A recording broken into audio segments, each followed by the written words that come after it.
בוקר טוב, היום ה-12 לאוגוסט 26, וידאו קטן בנוגע לכמה דברים חשובים שאנה העביר.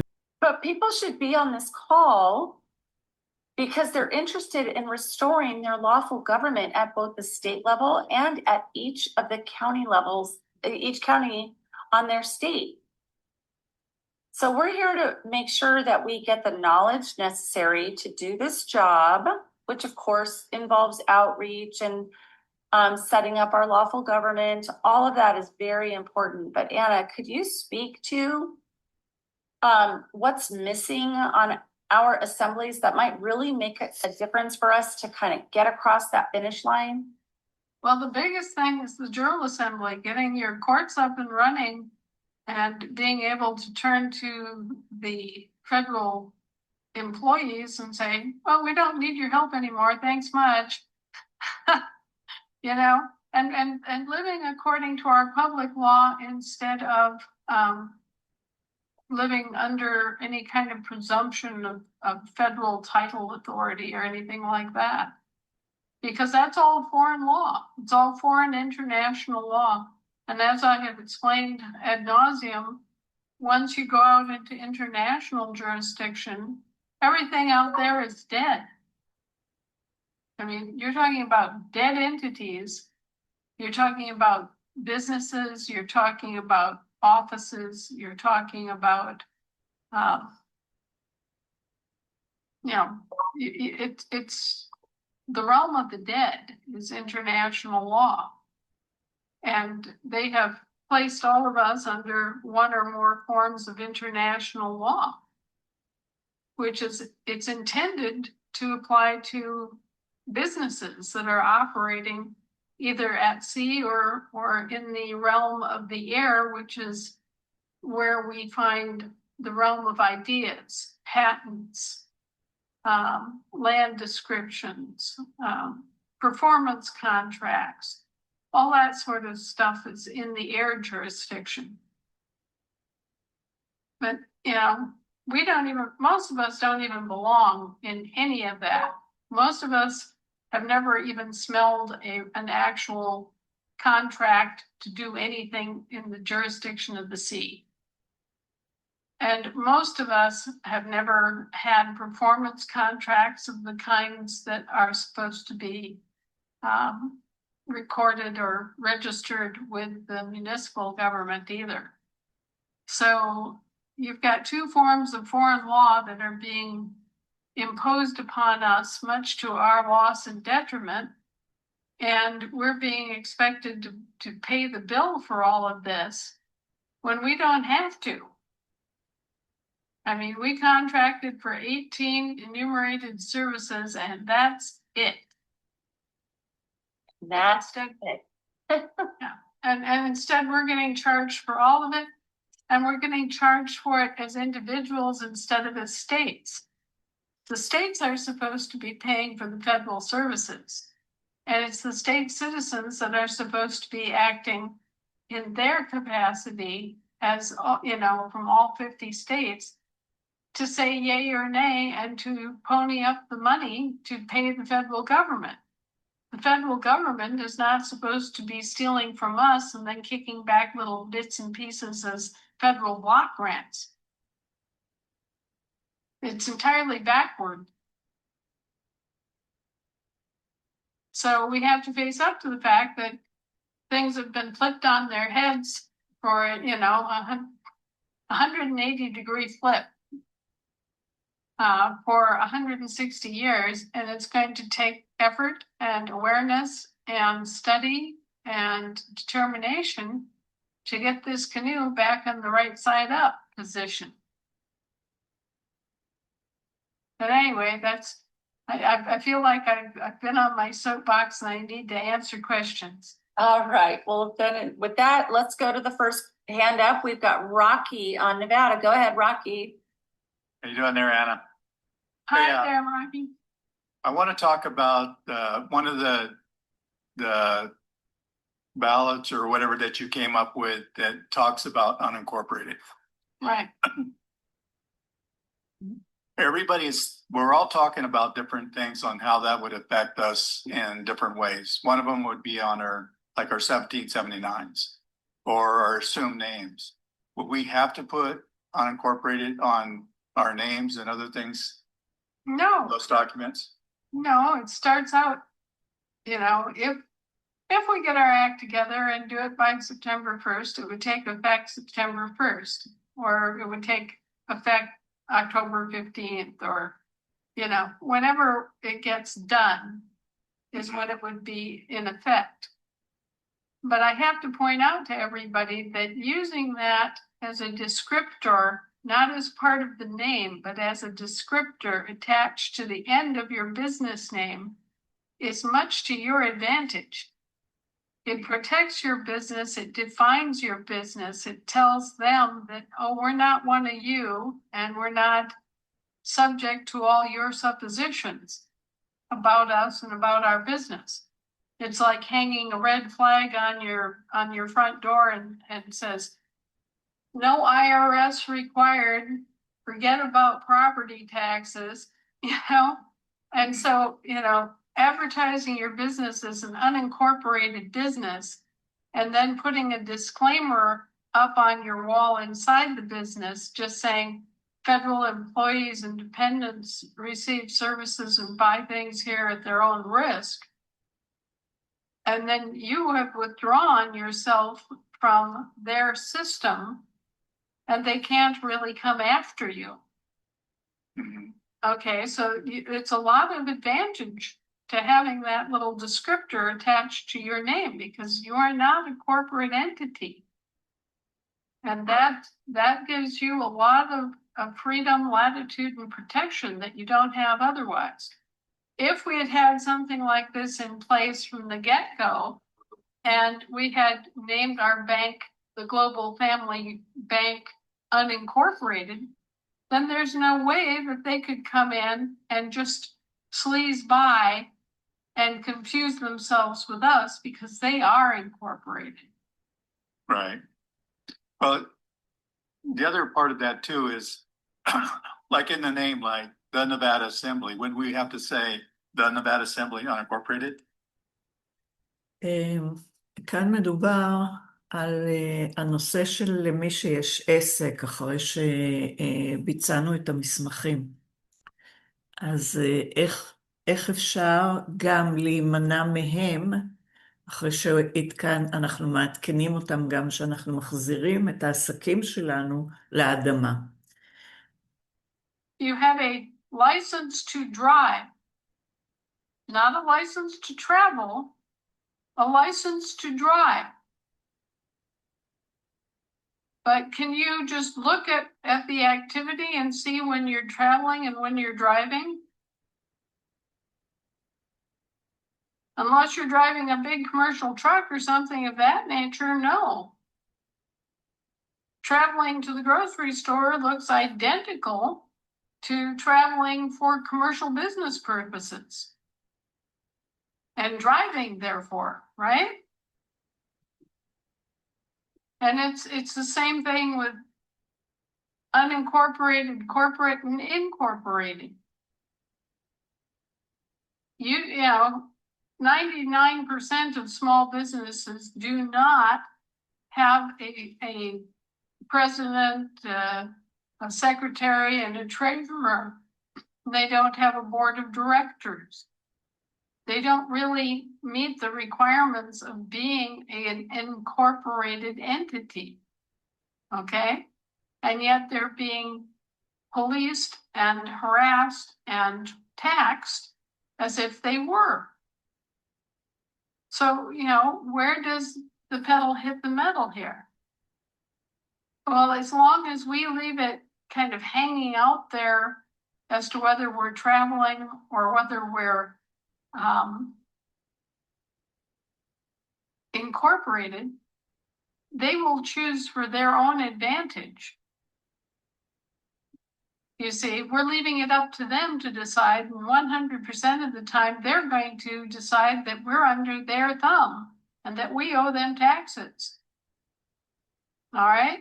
It isn't until we stand up and say, no, I'm not engaged in any kind of commercial activity. I'm going to the grocery store to feed my family. It isn't until we stand up and say, no, my business is not incorporated, and you have no reason to presume that it is. See there? It says unincorporated. And, you know, another big thing about being incorporated versus incorporated is that incorporated businesses have to have private insurance for everything. But if you're unincorporated, the living people are indemnified. So, you know, there are a lot of different aspects to this where it's advantageous and it's safer for our businesses to use the unincorporated label and just put it out there so that we can avoid being mischaracterized.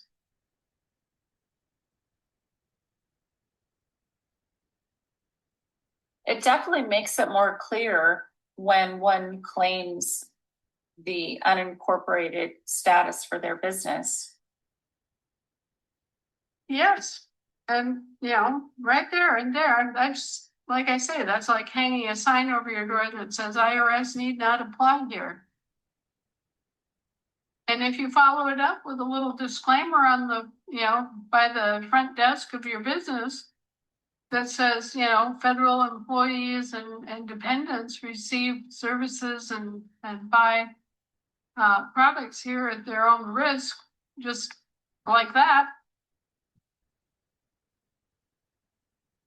That also takes any more fangs out of the beast. What kinds of crimes would happen that would have them step in to enforce the law?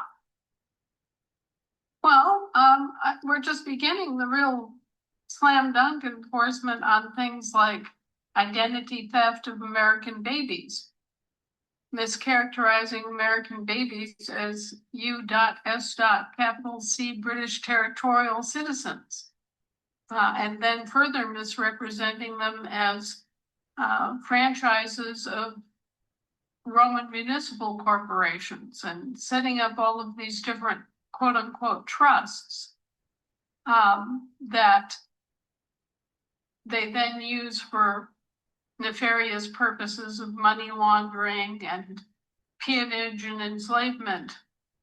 And so these are issues that we're really taking up the food chain as far as it'll go to get them to stop these registration activities on our shores and to return those who never were British subjects to their rightful status as Americans. And I think that as understanding of the situation grows and more people come to terms with what's happened, not just in this country, but in an estimated other 60 countries, right? This is a real problem worldwide where commercial interests have weaseled their way in and have overtaken and usurped against the rightful, lawful national governments. And people are especially shocked to find out that this happened in England 300 years ago. So I just wrote a little article about the case against Scotland, and the case against Scotland derives from the British situation in general, in which England's land jurisdiction has been vacated for a long, long time. And so that means that they cannot function as a country. And yet it was to the advantage of the bureaucracy and the commercial interests that the land stay vacated. because then they could operate with a free hand and do anything they wanted to do without the oversight and without the prohibitions of land law. Land law is, from our standpoint, as people, the law that we depend upon. You've always heard of the constitutions being called the law of the land. Well, that's in contrast to law of the sea or law of the air, municipal law. And so when we lost the land law, we also lost the constitutions. The constitutions still exist, but thanks to these people going around registering American babies as British subjects, we can't access our constitutions. And that's why we have this entire process of declaring your actual rightful political status. There are a lot of people who think, well, that's just fraudulent, and so I don't have to respond to it. But no, they actually created registration paperwork. They had your mother sign it, and they had the doctor, or in most cases, the doctor who was present at your delivery, sign it. And they have verified falsely that you're British subjects. And so you have to go back as an adult and say, hey, wait a minute. I don't give my allegiance to the king or to the crown corporation. And once you do that, and place that on a good, stable public record, then the people that are working this fraud scheme no longer have the right and reason to presume upon you. And so, that's why we do it, so that our actions are clearly defined, and our political status is clearly defined, and the intent of our action is clearly defined. And that's something that a lot of other groups just skip over. But believe me, when it comes to the kinds of arguments that I get into with other countries and with international courts and with, even commercial interests, it matters that we've taken that extra step and actually declared and published our political status as that of American state nationals. And I also want to point out, one of the things that gets in people's way is that they go looking at federal code and they find that in federal code, the only state nationals are American Samoans. Well, what's American Samoa is a federal territory and or possession, right? So they're talking about a territorial state national, not a state national in the terms that we use. We have a different vocabulary than the federales. And in fact, we have two designations for state nationals. There's state nationals with a small s and a small n, and that refers to people in their jurisdiction on the soil, on the counties. And then we have capital S, capital N state nationals. And that's the people that are inhabiting and occupying the international state, like Wisconsin and California. So we have occupied our land and soil jurisdictions. And when we occupy our land and soil jurisdictions, that also gives us control over the sea and the air. And as I am constantly reminding everybody, we do have American admiralty law. We are not dependent on the Brits for our maritime law at all. And so what we do have is a treaty with them such that when we open a bank, they have to recognize a commercial bank that we open. if and when we open one. As it turns out, we've had plans for quite some time to open a commercial bank, and we've named those banks and everything, but we had not opened a commercial bank yet when Hunter pulled his little criminal commandeering scheme. So what they commandeered was an American publicly chartered bank, and they unlawfully converted it and committed a crime called mirroring and set up a British territorial licensed commercial bank to try to substitute it and use it to impersonate our publicly chartered bank. So it's a scenario that the Brits have employed from the very beginning, where, for example, they substituted their corporation president, Abraham Lincoln, for the Federation of States president. And they substituted British territorial state-of-state organizations for American state-of-state organization. They regularly substitute their corporate franchises or their public trusts or other entities for us. And they've been getting away with this in a wholesale fashion for many years until finally we are putting our foot down and we're waking up and realizing what's been done and how it's been done and taking them to task for that. Now, part of the big fight that we're facing worldwide is that people have been misrepresented as dependents, as political asylum seekers, as employees, as corporate franchises, even as shareholders. Sorry, Anna, we had a hot mic there for a moment. Sure. So everybody's been misrepresented. I guess my favorite misrepresentation in terms of it being really truly loony is that we've even been misrepresented as special purpose vehicles.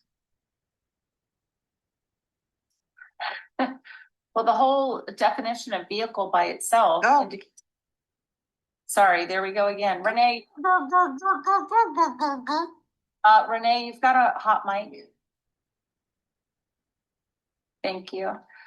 The definition of vehicle as it relates to, they're clear about what they're doing and what they mean by a vehicle and all of it, but what happens when they confuse us for being special purpose vehicles or vessels or transmitting utilities, right? These all have different meaning for their various jurisdictions. And what's important for all of us is to recognize when one version of our name is being utilized for profit in their incorporated system.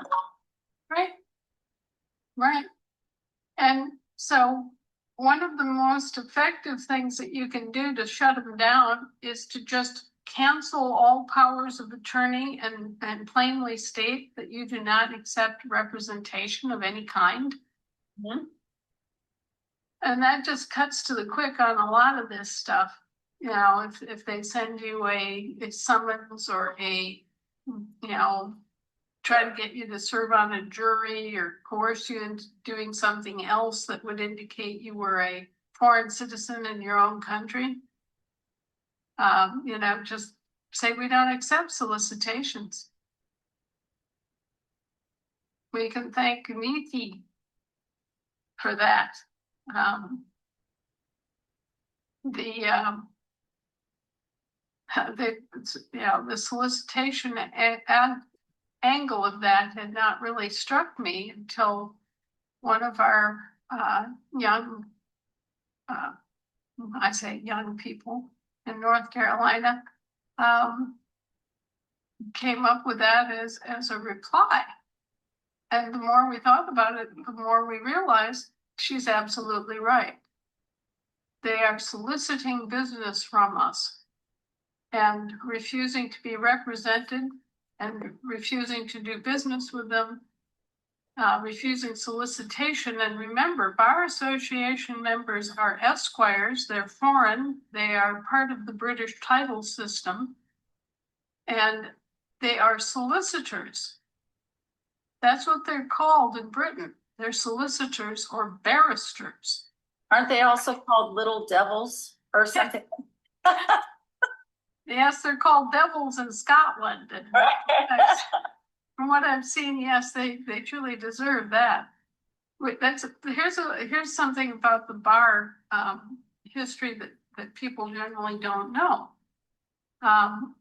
The law that they practice is a maritime practice in Roman civil law. And so the attorneys that dealt on the docks with ships coming in 24/7 from all points on earth and docking and leaving at all hours and bringing cargoes of various kinds and contraband being smuggled in and control of the wharf and control of the warehouses around the wharf and all of the customs houses and exchange houses and all of that stuff had to be controlled, right? And so you had what? The bar attorneys. And they were called bar attorneys, not because of the railing separating the gallery from the main court arena, but because they used to do their business in bars, literally. You mean like they were shooting back, I don't know, whiskey or rum or gin or whatever, and they're, because it was bars? Okay. Right. And the way that this relationship with the bailiffs, this is all seagoing. This is all sea terms. The bailiffs were the waiters in these bars, male waiters that would bring the food and the beer and whatever. And what the bar attorneys would do is they would come in and they would put a whole pile of change in the middle of the table as tips, right? And the bailiffs were their tip staff. Okay? And so when the lawyers went home for the day and things, what would happen when, okay, think about this. You've got all these ships there from all over the world docked. And what happens when the sailors get liberty, when they reach a port? They go absolutely stark raving wild, right? And they go out and they get tipsy. They get real tipsy. And they, what's the first thing? They're looking for a fight and they're looking for a girl. And out they go, And so you have all this wild activity in these harbor towns and around the docks and everything all the time. Plus, this is where an awful lot of international smuggling takes place, right? Going out and in. And so this is a real wild environment that these attorneys are functioning in and these customs agents. And so the bailiffs would be there, keeping these pubs open 24/7. And when a ship's mate or a ship's member came ashore and caused trouble, say that they went to a bar and they got in a fight and they broke up a bunch of chairs and caused scuffs on the floor, all that. So the ship's captain wants to leave port, right? And he's got half a dozen men in jail for having gone in and broken up a bar. And so he has to go, and he does what? He pays bail to that bailiff to guarantee the damages will be met by the ship. Otherwise, he can't get his crew back onto the ship to sail the ship. So this is where this whole thing of bail and bailees and bailiffs comes from. And the bailiffs would hold the money for the bail, and if the ship didn't return in a specified amount of time, they would give the bail money to the damaged person, the bar owner or whoever else had been damaged by the reckless sailors. And then it makes great sense now. I want to prepare you for this. This is important, folks. What is a taxpayer? A taxpayer is a British merchant marine warrant officer who collects taxes for the king on goods and services in maritime transport. I'm almost starting to think that is every quote. יש פה קטעים שאני חושבת מאוד חשובים להבין אותם, ללמוד, כי בישראל מאז ומתמיד גדלנו לתוך תחום כזה שלא חשבנו על המילים, על המשמעויות של הדברים, כדי לנתח האם אנחנו נמצאים במערכת נכונה, האם זה נכון לגבות מאיתנו מיסים, האם החוק הזה לא מתבסס רק על ידי שהכנסת, שהיא עסק פרטי, מעבירה את החוקים וזה לעובדי הכנסת בלבד.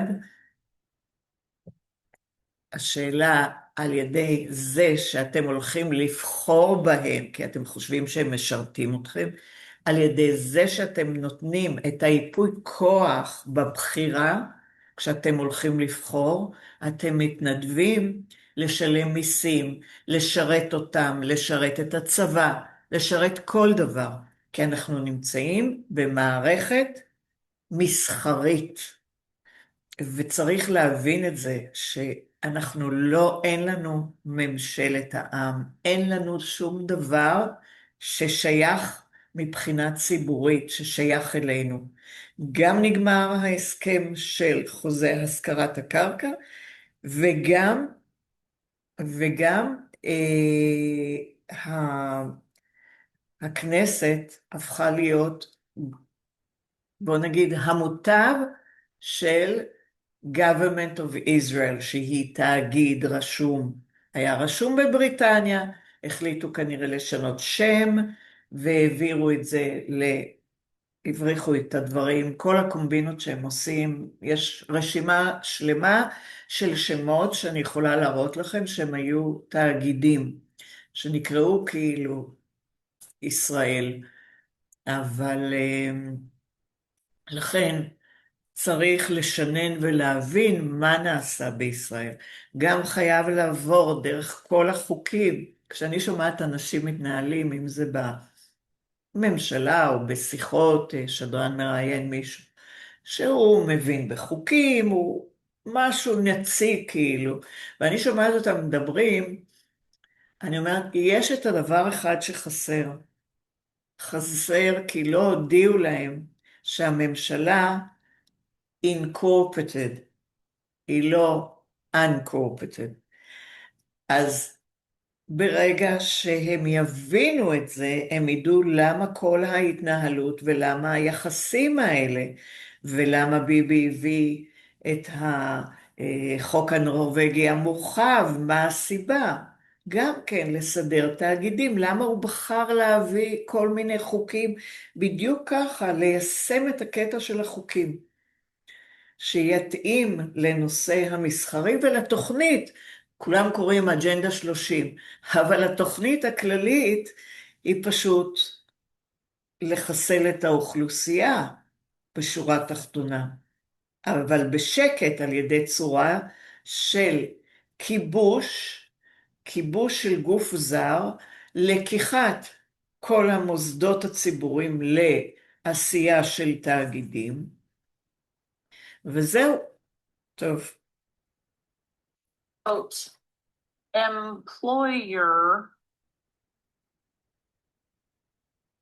that has a business license in this maritime jurisdiction, I may be wrong about this, but it seems like the employers are not only the tax collectors, but also the taxpayers. Well, they are, but think about this. Why do you need a business license to conduct business in your own state? Yeah, you don't. You And, don't. and are you really a British maritime merchant mariner? You know, are you collecting taxes for the king? No, and I've never even been that for Halloween. Okay. Yeah, I know, and all this, That. yeah, you couldn't make this stuff up. Or at a costume party. You've never done that. Right, maybe this year we should go as taxpayers. We'll get all gadded up as British merchant mariners. You know, merchant mariners are really hard to tack down. Number one, they're unionized, and they dress like everybody else, except when they're on board the boat, you know? And so this is where we get our tax system, or rather the tax system that we've been coerced into, is all British. And that's why you can never get a straight answer out of the IRS when you ask, well, what's the definition of a taxpayer? You can go all the way through title. אז טוב, מה ההגדרה של משלם מיסים במדינה? תתחילו לחפש, לראות ולבדוק אם גם זה נוגע ברור שהרשות המיסים היא גם כל מה שהם הכניסו מקום המדינה, את כל החוקים, היו בעצם המשך של הבריטיש מנדייט, ועל ידי זה הם, למה היה צריך חוקה? לא צריך חוקה. אם האנשים שותקים, לא צריך שום דבר. מלכתחילה הם סידרו את זה שהכל יתנהל בצורה מסחרית, ללא ידיעתנו. זה שהם לא קראו ארץ ישראל, בתור country, כאילו המשמעות, זה שהם לא קראו והם ישר, הם יפתו את זה, בארץ ישראל תקום מדינת ישראל, זה state of Israel, שככה הם יכולים, כמו בארצות הברית, יש להם מלא סטייטים ועשו את הקומבינות האלה, ולכן אומרים שבארצות הברית יש 100 סטייטס, לא 50 סטייטס, כי הם דאגו כל הזמן לשים תאגיד, להשתמש בכספים, לסחוט אותו כמה שאפשר, לגרום לפשיטת רגל, וכבר הכינו מראש תאגיד אחר בצורה של אות נוספת או סימן טיפה שונה, ושאנשים לא יבחינו וזה ייראה להם אותו דבר, או כמו שקיצרו את זה ורשמו U.S. אז קיצרו את זה, חושבים, זה אמריקה. אבל זה עוד תאגיד שאליו העבירו את כל הנכסים, הבריחו ואת הכספים. כמו שאנשים אומרים לי, אז תראי לנו איפה זה רשום, איפה זה כתוב. כאילו, נראה לכם באמת שמישהו בקורונה יגיד לכם, אנחנו עכשיו מביאים לכם זריקות בשביל הווירוס הנוראי, סוף הזה, ואתם עושים גוגל, אומר להם, כן, היעיל ובטוח, אומר לכם הכל, כל הכבשים מאמינים למה שכתוב בגוגל, שאמר, כי תכנתו את זה מראש, לא רשום משהו אחר ממה שאנשים אומרים. כל מה שצריך להבין, לא ניתן לעשות ניסוי על מיליונים, בתכשיר סופר חדיש שזה mRNA, שלא נוסע, והן שום עדויות שזה אכן בסדר, אז מה פתאום 6 מיליון, 7 מיליון יהיו הנסיינים? ממתי יש כזה דבר? לכן ועדת אלסנקי, שאנשים לא יודעים מה זה, הם אלה שאחראים, הם התפטרו, כי לא הסכימו לתת לביבי מענה. אז מי כן נותן? טל בראש, נגיד, אתם קראתם מה הוא היה אומר לרופאים לעשות? נדמה לי שזה השם שלו. אז איפה אנשים חיים? למי, איך עבדו עליהם? אז גם כאן צריך להבין שהדברים האלה שאנחנו מדברים על התרמית שהם עשו את ישראל תאגידית והחליפו לתאגידים והכל מתנהל בתחום שיפוט ימי אדמירלי מסחרי, כל הדברים. כדי להתנהל איתנו מסחרית היו צריכים לגנוב את הזהות שלנו, לסדר אותה כמסחרית, כי רק אז יכולים להתנהל איתנו. אז יש צורך להבין שהדבר נעשה במכוון, וצריך לתקן אותה. צריך לתקן, אז איך מתקנים?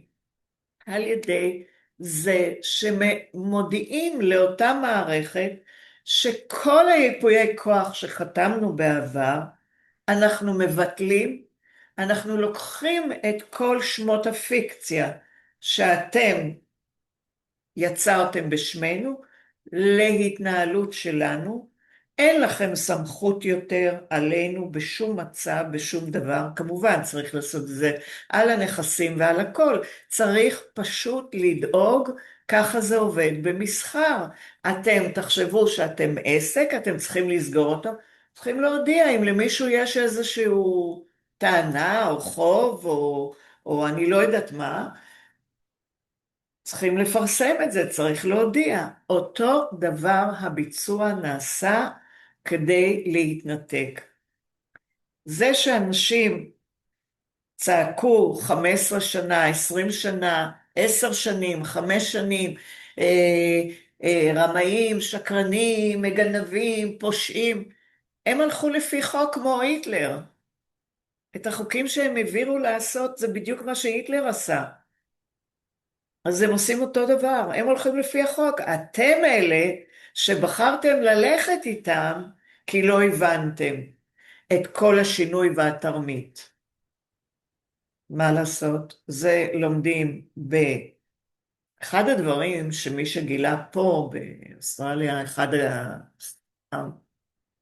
המופלגים, זה אחד שלמד אומנות,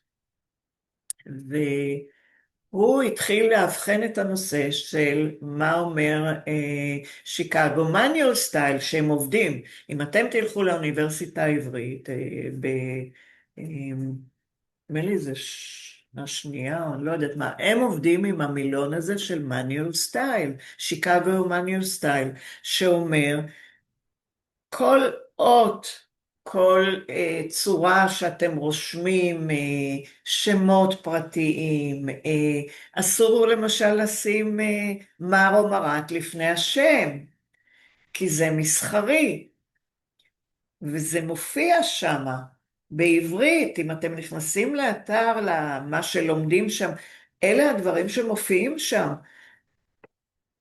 אז איך ייתכן שאתם הולכים לנוטריון או עורך דין, הוא מוסיף לשם שלכם מר או מרת, ואתם מקבלים את זה, ואחר כך אתם הולכים לבתי משפט ואומרים, אוי, אבל מה זה? הוא טבע והוא עשה והוא לקח וזה, כל פעם שאתם נכנסים לשם, הם עושים עליכם קופה ללא ידיעתכם, כי יש להם קרן נאמנות, שממנה הם חולבים אותה. אתם לא צריכים לשלם כלום כעיקרון, כי הכל כבר משולם מראש, יש קופה. אבל ישראלים, עם קשה עורף, מה לעשות? טוב, נמשיך עוד קצת. 26 and not find a straight definition of what a taxpayer is. No, because when you do that, okay, I've been down this rabbit hole. When you do that, they talk about resident, they talk about u.s.citizen, and they talk about all this stuff that has nothing to do with a man or a woman that's earning a living. Right. They're Yeah. not supposed to, here's another thing, here's another telltale. In the entire time that the Internal Revenue Service has been going out and attacking people, the only definition, and they got real spunky about this too. The Supreme Court said, okay, we're going to define income once for all time, and we're never going to visit this again. Okay? Oh, yeah, wait till people on the call and the playback start digging into the definition of income. But go ahead, Anna. The definition of income, the only definition of income that the Supreme Court has ever given us is profit separated from capital. This clearly is a corporate form of profit. And the tax is supposed to be on the profit of the corporation. Are you a corporation? Nope. And do you get any federal income? Does Uncle Sam send you a paycheck?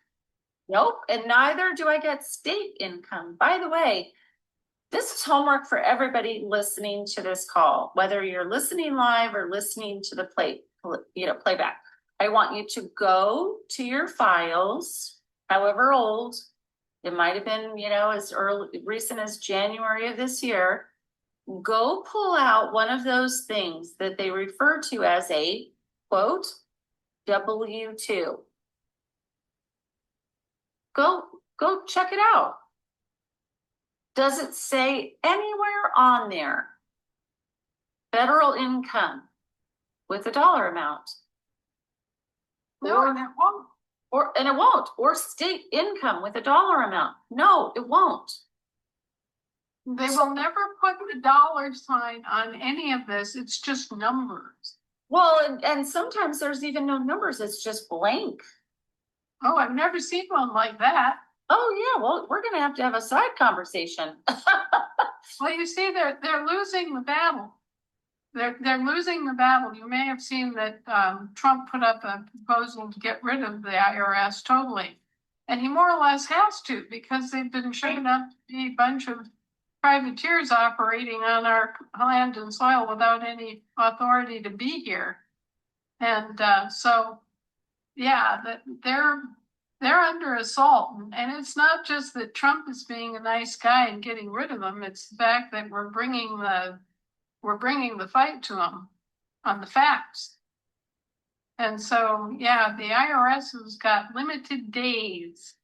And I can't wait until that magic moment comes and it's announced quietly so that it only hits certain channels, that the IRS, as we have known it, is gone from our shores. And the only place it can exist is the District of Columbia. That's right. The 10-mile square is subject to all of these rules, regulations, ordinances, mandates, measures, laws. That belongs in the 10-mile squared, and that's it. Right. And really, they never had even the insular tariff cases, which allowed them to operate in the U.S. possessions and territories, strictly speaking, never gave them any right to come here to the states of the Union. So, yep, all this stuff is coming out. People are beginning to understand how they've been bamboozled, how they've been swindled in terms of their money and loans and everything else. השאלה, האם בישראל יקימו אספות העם ויתחילו לחקור את הנושא, את המשמעות של רשות המסים, למי זה מופנה, במי מדובר,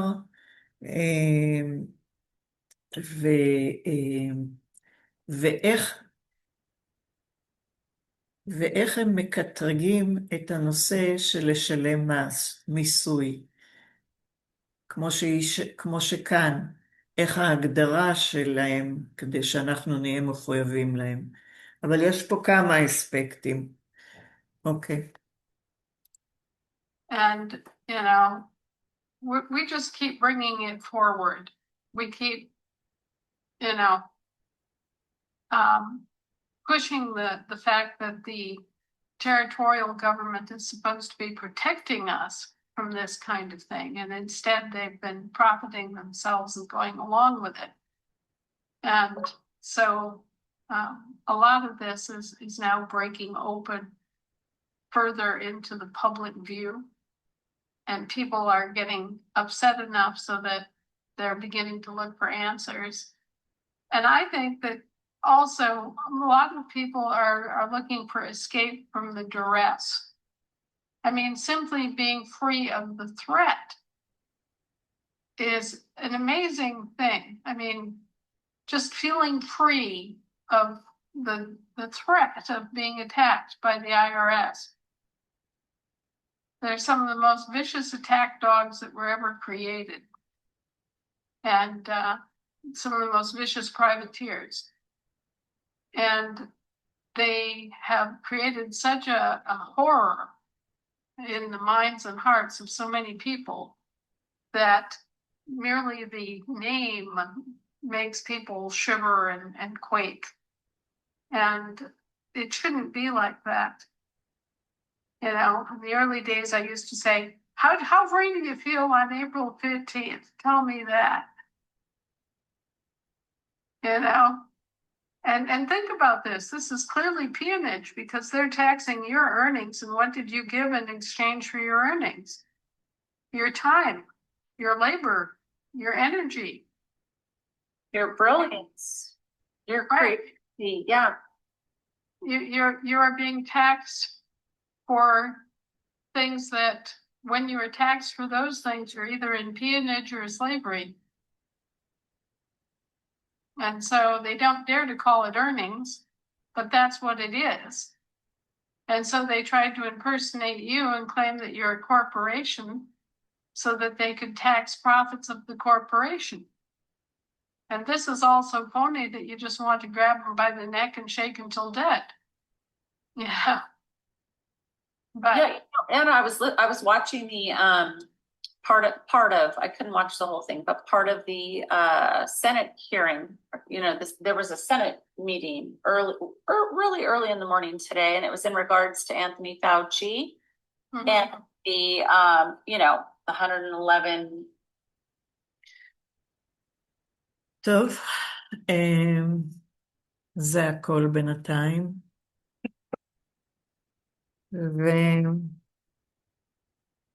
ונקווה שהשכלתם במשהו, אם זה עזר לכם. אז יום טוב.